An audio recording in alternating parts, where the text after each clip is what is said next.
நீங்கள் பார்த்து கொண்டிருப்பது உங்கள் ஜாஷுவா டிவி. சகல ஜனங்களுக்கும் நற்செய்தி.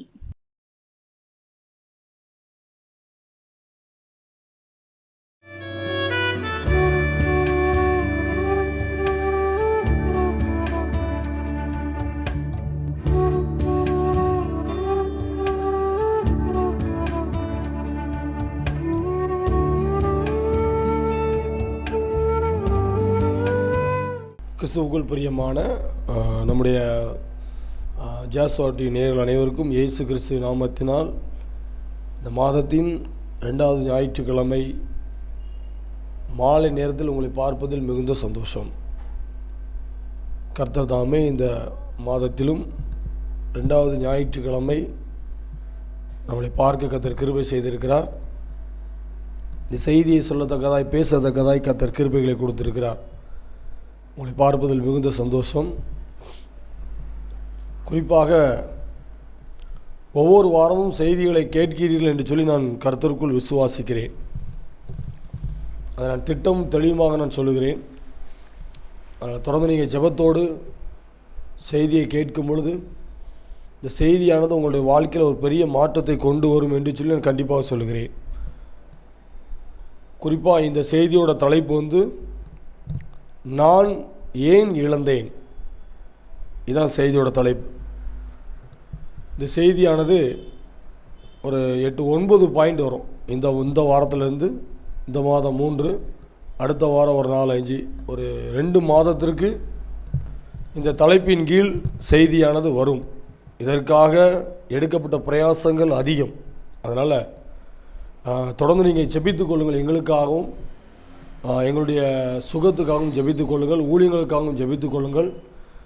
கர்த்தர் என்ன நோக்கத்திற்காக என்ன திட்டத்திற்காக வைத்திருக்கிறாரோ அந்த நோக்கங்களும் அந்த திட்டங்களும் இயேசுவின் நாமத்தினால் நிறைவேறட்டும் என்று சொல்லி நான் ஜெபிக்கிறேன். ஒவ்வொரு வாரமும் நம்முடைய ஜாஷுவா டிவியில் ஞாயிற்றுக்கிழமை மாலை 7 மணிக்கு நல்லூர் கிதியோனின் அப்போஸ்தலர் ஊழியங்கள் மூலமாய் கொடுக்கப்படுகின்ற இந்த உருவாக்கும் நேரம் நிகழ்ச்சிக்கு உங்களை நாங்கள் அன்போடு வரவேற்கிறோம். தொடர்ந்து நீங்கள் செய்திகளை கேளுங்க. உங்களுக்கு தெரிந்தவர்களிடம் இதை ஷேர் பண்ணுங்கள். அவர்களும் பார்த்து கேட்டு தேவனுடைய ஆசீர்வாதத்தை பெற்றுக்கொள்ளட்டும். சரி, இந்த நேரத்திலும் செய்தியின் தலைப்பு நான் ஏன் இழந்தேன். இந்த செய்தியின் தலைப்பை மாத்திரம் கண்டுபிடிப்பதற்கு 7 பாயிண்ட் போட்டிருக்கேன்.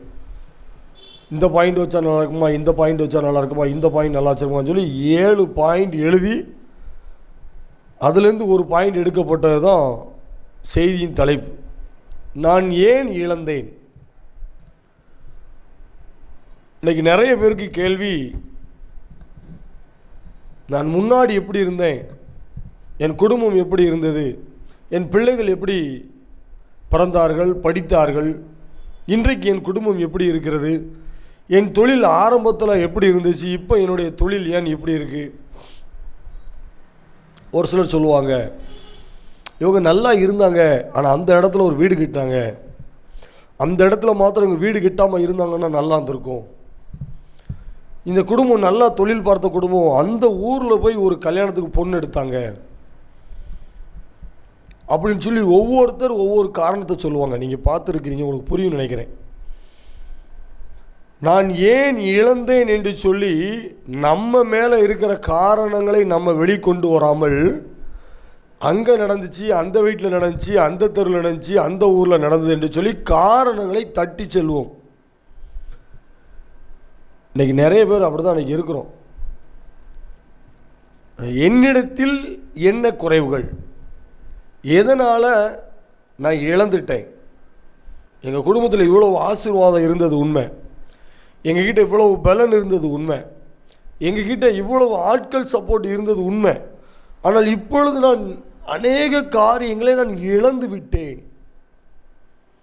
என்கிட்ட ரொம்ப இல்லை, மிகவும் குறைவாக இருக்கிறது. இப்போ நான் பஸ்ஸில் ஓடுறேன். பஸ்ஸில் ஓடும் பொழுது எப்பவும் ஓடிட்டு இருக்கிற இன்ஜின் சத்தம் எனக்கு தெரியும். அந்த இன்ஜின் சத்தம், டயர் சத்தம் எனக்கு கேட்கும். இந்த சத்தத்தை தவிர எக்ஸ்ட்ரா ஒரு சத்தம் வரும்போது நான் கவனிப்பேன். இது ஏன் இந்த சத்தம் வருது, இந்த சத்தம் எந்த இடத்துலேருந்து முன்னாடி வருதா பின்னாடி வருதா, இல்லை வண்டியில் மேலே வருதா, அப்படின்னு அந்த சத்தத்தை நான் கவனிக்கணும். இல்லை, நான் அப்படி சத்தத்தை நான் கவனிக்க மாட்டேன், என்னுடைய வேலை டிக்கெட் கொடுக்குற வேலை, நான் டிக்கெட்டு மாத்திரம் கொடுத்துக்கிட்டே இருந்தேன் என்று சொன்னால் வண்டி எங்கேயே இடையில நின்று இல்லை கவுந்துரும். இன்றைக்கி நிறைய பேருடைய வாழ்க்கை நல்லா இருந்தது ஒரு காலத்தில், இப்போ நல்லா இருப்பது போல நாம் வெளியே காட்டி கொள்கிறோம், ஆனால் இப்போ நல்லா இல்லை. சரியா? ஒரு காலத்தில் நம்முடைய குடும்பம் நல்லா இருந்தது, நம்முடைய குடும்பத்திற்குள்ள பெயர் நல்ல பெயராக இருந்தது, நாம் செய்கிற தொழில் நல்ல தொழிலாக இருந்துச்சு, எல்லாமே நல்ல ஒரிஜினாலிட்டியாக இருந்துச்சு. சரியா? ஆனால் இப்போ நம்முடைய குடும்பத்தில் அநேக காரியங்களை இழந்து நாம் நிற்கிறோம். இன்றைக்கி ஒரு சில முக்கியமான காரியங்களை இழந்துட்டோம், ஒரு சில முக்கியமான உறவுகளை நாம் இழந்துட்டோம், ஒரு சில முக்கியமான நன்மையான காரியங்களை இழந்து நம்ம நிற்கிறோம். இன்னைக்கு யாருடைய உறுதுணையும் இல்லாமல், யாருடைய கண்களில் தயவு கிடைக்காமல், என்ன சொல்ல, எப்படியோ இருந்த நம்முடைய வாழ்க்கை ஏன் இப்படி வந்தது அப்படி சொல்லுவாங்க தெரியுமா?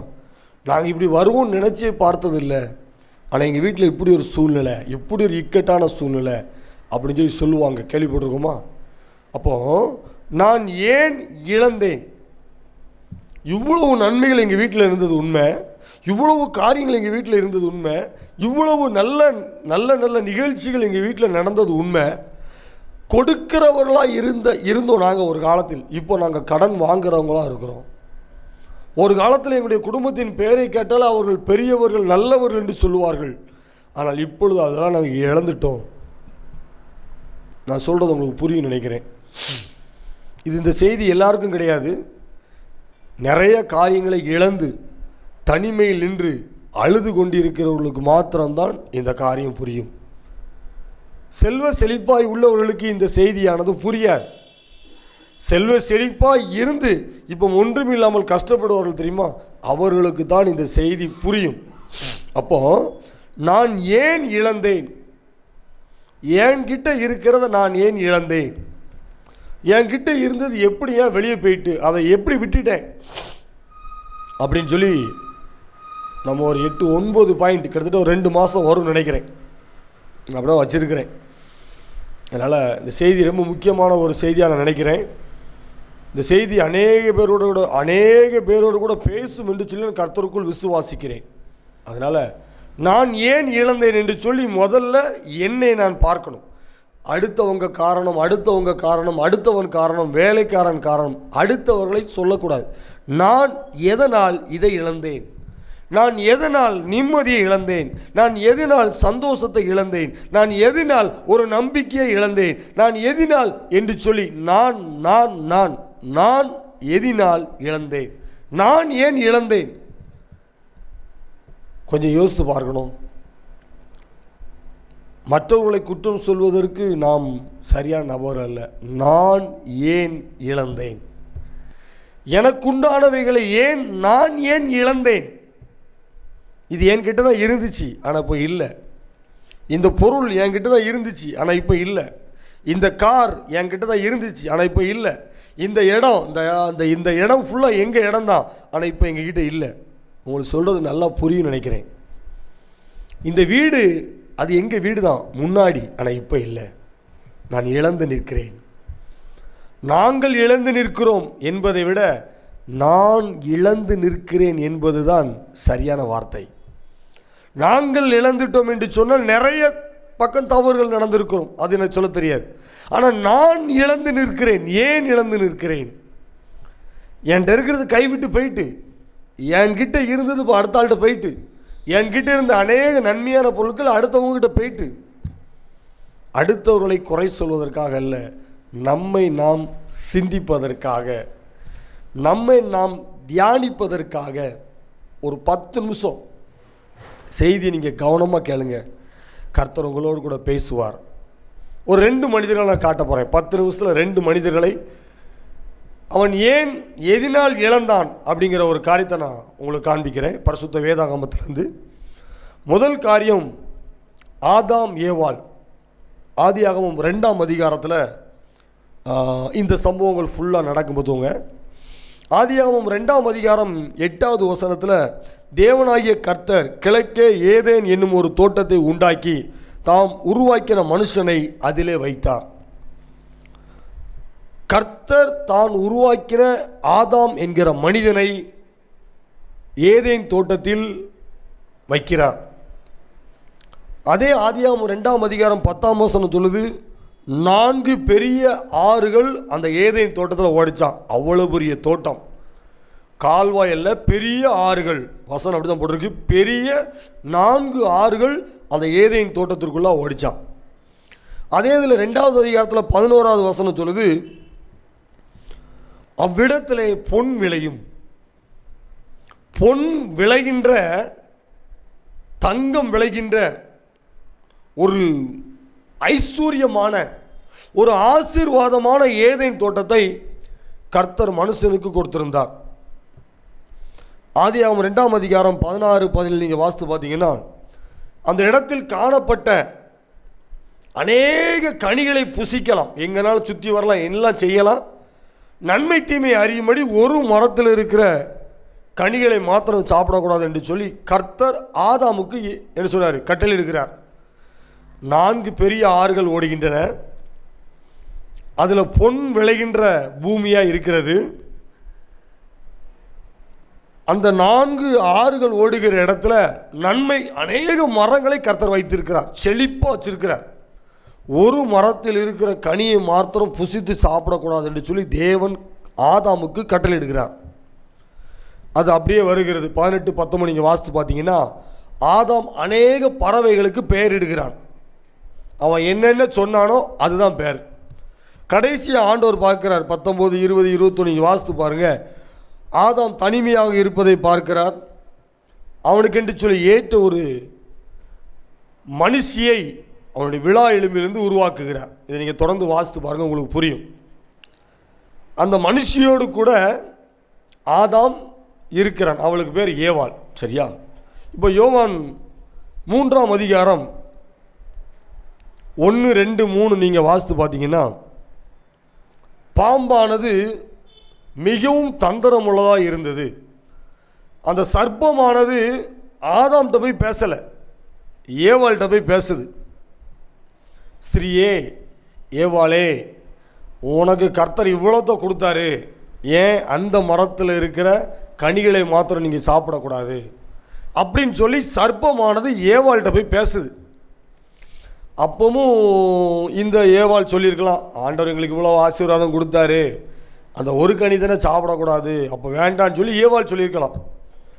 ஆனால் ஏவாள் என்ன செய்யலை, அதுக்கு பதில் சொல்லாமல்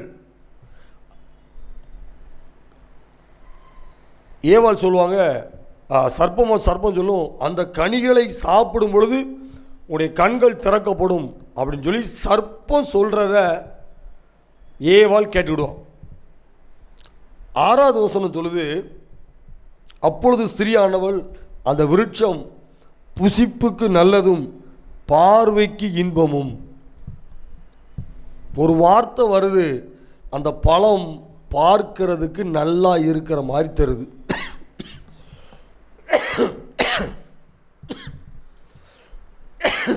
அந்த பழமானது ஏவாள் பார்வைக்கு மிகவும் நல்ல பழம் மாதிரி தருது. 4 பெரிய ஆறுகள் ஓடுகிற அந்த தோட்டத்துக்குள்ள எத்தனையோ கனிகள் இருக்கலாம். ஆனால் அந்த கனிகள் மாத்திரம் ஏவாளுடைய கண்ணுக்கு மிகவும் பார்ப்பதற்கு அழகாக தெரிகிறது. அங்கே தான் தப்பு நடக்கு. அந்த கனியை பறிக்கிறா, எடுத்து சாப்பிடுதா. சாப்பிட்ட உடனே அவருடைய கண்கள் திறக்கப்படுகிறது. தான் நிர்வாணமாக இருக்கிறோம் என்று சொல்லி ஏவாளும் சாப்பிட்றான், ஆதாமும் சாப்பிடுறார். 2 பேரும் சாப்பிட்ட உடனே தான் நிர்வாணியாக இருக்கிறேன்னு சொல்லி தேவனுடைய பிரசன்னத்திலேருந்து ஒதுங்கி ஒழிஞ்சு நின்றுதாங்க. 9ஆவது வசனம், ஆதியாகமம் 3ஆம் அதிகாரம் 9ஆம் வசனம், கர்த்தர் தினமும் மாலை வேளை வந்து இவர்களோடு கூட பேசுவது போல் வருகிறார். ஆனால் இவர் 2 பேரும் ஒழிஞ்சிருந்தாங்க. அப்போ ஆண்டவர் கேட்கிறாரு, உங்களுக்கு யார் இதை சொல்லி தந்தா நிர்வாணின்னு சொல்லி. அப்போ சர்ப்பத்தை காமிக்கிறாங்க. நான் இந்த கனியை பறித்து சாப்பிடக்கூடாதுன்னு சொன்னேன், ஏன் பறித்து சாப்பிட்டீங்கன்னு கர்த்தர் கேட்குறார். அப்போ பதில் பேசுகிறாங்க. அப்போ நான் இதன் மூலமாக சொல்லுகிற ஒரு காரியம், ஆதாமும் ஏவாளும் அந்த ஏதேன் தோட்டத்திலிருந்து விரட்டி அடிக்கப்படுகிறார்கள். ஆதியாகமம் 3ஆம் அதிகாரம் 23வது வசனம் ஏதேன் தோட்டத்திலிருந்து அனுப்பிவிட்டார். 4 பெரிய ஆறுகள் ஓடின ஒரு ஏதேன் தோட்டம், பொண்ணு விளைகின்ற ஒரு ஏதேன் தோட்டம். ஆதாம் என்னெல்லாம் பேர் சொல்லி வைத்தானோ பறவைகளுக்கு அதெல்லாம் பெயராக இருக்கிறது. ஆதாம் தனிமையாக இருப்பது நல்லது என்று சொல்லி ஏற்ற துணையை கர்த்தர் கொடுக்கிறார். எவ்வளவோ நன்மைகள், எவ்வளவோ ஆசீர்வாதங்கள், எவ்வளவோ கொடுத்தும் மனிதன் செய்த ஒரே ஒரு தவறு, அவனுடைய ஒரு பார்வை. அவன் பார்த்த ஒரு பார்வையினால் தனக்குண்டான எல்லா ஆசீர்வாதத்தையும் இழந்து கடைசியாக நிர்வாணமாய் நிற்கிறான். கர்த்தர் கொடுத்த ஆசீர்வாதம் பெருசு. கர்த்தர் உங்களுக்கும் எனக்கும் கொடுத்த நன்மைகள் ஏராளம். ஆனால் பிசாசன் சொன்ன வார்த்தைக்கு நீங்கள் கீழ்ப்படிந்து உங்கள் பார்வையில் தப்பு பண்ணிட்டோம். இன்னைக்கு நீங்களும் நானும் எப்படி பார்க்கிறோம்? எந்த கண்ணோட்டத்தோடு பார்க்கிறோம்? உங்கள் பார்வை சரியான பார்வையாக இருக்கிறதா? தேவன் கொடுத்த ஆவிக்குரிய கண்கள் நல்லதை பார்க்கிறதா?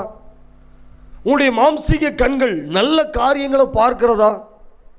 தேவன் இவ்வளவு ஆசீர்வாதங்களை கொடுத்தாரே, ஒரு பழத்தை பார்ப்பதற்கு புசிப்ப நல்லது போல அந்த கண்ணுக்கு தோணுச்சு. அப்போ நாம் ஏன் அழுகிறோம்? நாம் ஏன் இழந்தேன்? நான் ஏன் இழந்தேன் என்பதற்கு காரணம், முதல் பாயிண்ட், உன் பார்வை சரியில்லை. உங்கள் பார்வை சரியில்லை. உங்கள் பார்வை சரியாக இருந்தது என்று சொன்னால் அந்த பழத்தை இன்னைக்கு நம்ம சாப்பிட மாட்டோம். இன்னைக்கு உங்கள் பார்வை சரியாக இருக்கா? உன் பார்வை சரியானபடி இருக்கிறதா? இந்த கண்ணு சரியில்லைன்னா ஆஸ்பத்திரிக்கு போய் சொட்டு மருந்து ஊற்றி ஆப்ரேஷன் பண்ணிடலாம், கரெக்டு. ஆவிக்குரிய கண்கள், இந்த கண்களும் பரிசுத்தமாக இருக்கணும், ஆவிக்குரிய கண்களும் பரிசுத்தமாக இருக்கணும். சிம்சோன் என்கிற ஒரு மனிதனை பற்றி உங்களுக்கு தெரியும். நியாயாதிபதிகள் 14ஆம் அதிகாரம் 3ஆம் வசனத்தை சொல்கிறாரு. சிம்சோன் சொல்கிறாரு, என் கண்களுக்கு பிரியமானவள். சிம்சோன் பயங்கர பலசாலி. அந்த மனுஷனை எதனாலும் கட்ட முடியாது. அவன் அவ்வளோ பெரிய பலசாலி. அவன் சொல்லுகிறான், நியாயாதிபதிகள் 14:3 வசனத்தில், என் கண்களுக்கு பிரியமானவள் என்று சொல்லி ஒருத்தியை சொல்லுகிறான். நியாயாதிபதிகள் 16ஆம் அதிகாரம் 1வது வசனம், அவன் ஒரு வேசியை கண்டு, கர்த்தரால் பராக்கிரமசாலியாய் பலசாலியாய் உருவாக்கப்பட்டவன் சிம்சோன், அவன் ஒரு வேசியை காண்கிறான். நியாயாதிபதிகள் 16ஆம் அதிகாரம் 4ஆம் வசனம், ஆற்றங்கரையில் ஒரு பெண்ணை பார்க்கிறான். நியாயாதிபதிகள் 16, 17, 18 தன்னுடைய பலனை இழக்கிறான். நியாயாதிபதிகள் 16ஆம் அதிகாரம் 19ஆம் வசனம், அவனிடத்தில் இருந்த பலன் முற்றிலும் எடுக்கப்படுகிறது. அவன் மொட்டை எடுக்கப்படுகிறான். மொட்டை அடிக்கப்பட்டு மொட்டை இல்லாத, முடி இல்லாத நிர்வாணியாய் நிற்கிறான். பார்வை சரியில்லை. நியாயாதிபதிகள் 23, 26 எடுத்து வாசித்து பாருங்க. நியாயாதிபதிகள் 23, 26 நீதிமொழிகள் 23ஆம் அதிகாரம் 26வது வசனம், நீதிமொழிகள் 23ஆம் அதிகாரம் 30, 31, லூக்கா 15ஆம் அதிகாரம் 30ஆம் வசனம். இந்த வசனங்கள் நீங்கள் வாசித்து பாருங்கள். உங்கள் பார்வை சரி இருந்தால் நீங்கள் அழ மாட்டீங்க. உங்கள் பார்வை சரி இல்லை என்று சொன்னால் இன்றைக்கி ஏசப்பா கிட்ட ஒப்பு கொடுங்க. நான் ஏன் இழந்தேன் என்கிற ஒரு பெரிய ஒரு காரணத்திற்கு, நான் ஏன் இழந்தேன் என்கிற ஒரு பெரிய ஒரு வார்த்தைக்கு, நான் ஏன் இழந்து இந்த நிலைமையில் நிற்கிறேன் என்பதற்கு கர்த்தர் உனக்கு சுட்டி காண்பிக்கிற, கர்த்தர் உங்களுக்கு காண்பிக்கிற ஒரே ஒரு காரியம், ஒரு பார்வை. நீங்கள் பார்த்த அந்த ஒரு பார்வை உங்ககிட்ட இருக்கிற அவ்வளத்தையும் கொண்டு போயிட்டு, நீங்கள் பார்த்த ஒரு பார்வை, உன் பார்வை சரியில்லாத காரணத்தினால் இன்றைக்கு அழுது அனைத்தையும் இழந்து நடு ரோட்டில் நிற்கிறோம். எவ்வளவு ஆசீர்வாதம் கொடுத்தார் கர்த்தர், எவ்வளவு நன்மைகளை கொடுத்தார் கர்த்தர், எவ்வளவு கிருபைகளை கொடுத்தார் கர்த்தர், எவ்வளவு நல்ல பெயரை கொடுத்தார் கர்த்தர், அவ்வளத்தையும் இழந்து இன்றைக்கு நடுநோட்டில் நிற்பதற்கு காரணம் அவள் இல்லை. உன் பார்வை சரியில்லை. உன் பார்வை சரியாய் இருந்தது என்று சொன்னால் உன்னிடத்தில் இருக்கிற அநேக ஆசீர்வாதங்களை நீ இழந்திருக்கிற மாட்டாய். உங்ககிட்ட இருக்கிற நிறைய பொருட்களை நீங்க இழந்திருக்க மாட்டீங்க. இன்னைக்கு உங்க பார்வையை சரிப்படுத்துங்க. உங்க பார்வையை கர்த்தரிடத்தில் கொடுங்க. ஏசப்பா, இந்த மாம்ச கண்களும் இந்த ஆவிக்குரிய கண்களும் உம்மை பார்க்கணும். நான் உம்மை பார்க்க மறந்து நான் மனிதர்களை பார்த்ததினால், தவறான காரியங்களை நான் பார்த்ததினால் நான் அநேக காரியங்களை இன்றைக்கு நான் இழந்து நிற்கிறேன் என்று சொல்லி தேவனுடைய பாதத்தில் ஜெபிக்கும் பொழுது உங்களுடைய கண்கள் திறக்கப்படும். உங்களுடைய கண்கள் திறக்கப்படும். இது தேவனுடைய வார்த்தை. சிரிக்கிறவங்களுக்கு இது தெரியாது. ஒன்றும் இல்லாமல் எல்லாவற்றையும் இழந்து நிற்பாங்களுக்கு தெரியுமா? இது புரியும். நீதிமொழிகள், அந்த வசனத்தை மறுபடியும் சொல்கிறேன். நீதிமொழிகள் 23ஆம் அதிகாரம் 26வது வசனம், நீதிமொழிகள் 23ஆம் அதிகாரம் 30வது வசனம், 31வது வசனம், லூக்கா 15ஆம் அதிகாரம் 30ஆம் வசனம். இந்த 4 வசனங்களையும் நீங்கள் வாசித்து பாருங்கள். கர்த்தர் உங்களோடு கூட பேசுவார். நான் ஏன் இழந்தேன், நான் ஏன் இழந்தேன் என்கிற வார்த்தைக்கு முதல் காரணம் உன் பார்வை சரியில்லை. உன் பார்வையை சரிப்படுத்தும் பொழுது கர்த்தர் இழந்து போன காரியங்களை திரும்ப தருவார். உங்கள் பார்வை சரியானபடி கர்த்தரை மாத்திரம் நோக்கி பார்த்தது என்று சொன்னால் இழந்து போன காரியங்களை 2 மடங்காய் தருவேன் என்று கர்த்தர் சொல்லுகிறார். உங்களை பார்த்து சொல்லுகிறார், உன்னை பார்த்து சொல்கிறார். நான் ஏன் இழந்தேன் என்று சொல்லி அழுது கொண்டிருக்கிற உங்களை பார்த்து கர்த்தர் சொல்லுகிறார், உன் பார்வையை மாற்று. உங்களுடைய பார்வையை நீங்கள் மாற்றும் பொழுது கர்த்தர் இழந்து போன காரியங்களை திரும்ப தருவேன் என்று சொல்லுகிறார். ஒரு நிமிடம் கண்களை மூடி ஜெபிப்போம். நன்றி தகப்பனே, பரிசுத்த ஆவியானவரே, உமக்கு நன்றி. என் பார்வை சரியில்லை என்று சொன்னால் என் உடல் முழுவதும் அசிங்கமாயிரும். என் கண்களின் பார்வை சரியில்லை என்று சொன்னால் என்னால் வேலை பார்க்க முடியாது. என் கண்களின் பார்வை குறைவு இருந்தது என்று சொன்னால் என்னால் எந்த காரியமும் செய்ய முடியாது. என் கண்களின் பார்வையை சரிப்படுத்தி கொடுங்க. என் உலகப்புறமான பார்வையை சரிப்படுத்தி கொடுங்க. என் ஆவிக்குரிய பார்வையை சரிப்படுத்தி கொடுங்க. நான் தவறான காரியங்களை பார்த்தேன், தவறான முகமாய் நான் பார்த்தேன்.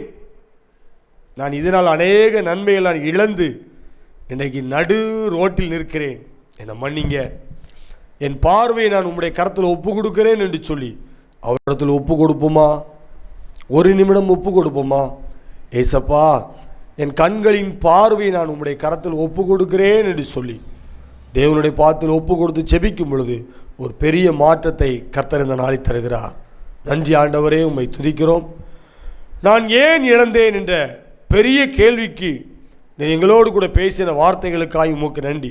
நீர் எங்களுக்கு பதில் தந்ததற்காய் உமக்கு நன்றி. கர்த்தர் தொடர்ந்து பேசுவீராக. துதி கன மகிமையெல்லாம் உமக்கே செலுத்துகிறோம். மீட்பர் இயேசு மூலம் ஜெபிக்கிறோம் நல்ல பிதாவே, ஆமென். கர்த்தர் உங்களோடு கூட இருப்பாராக. ஆமென்.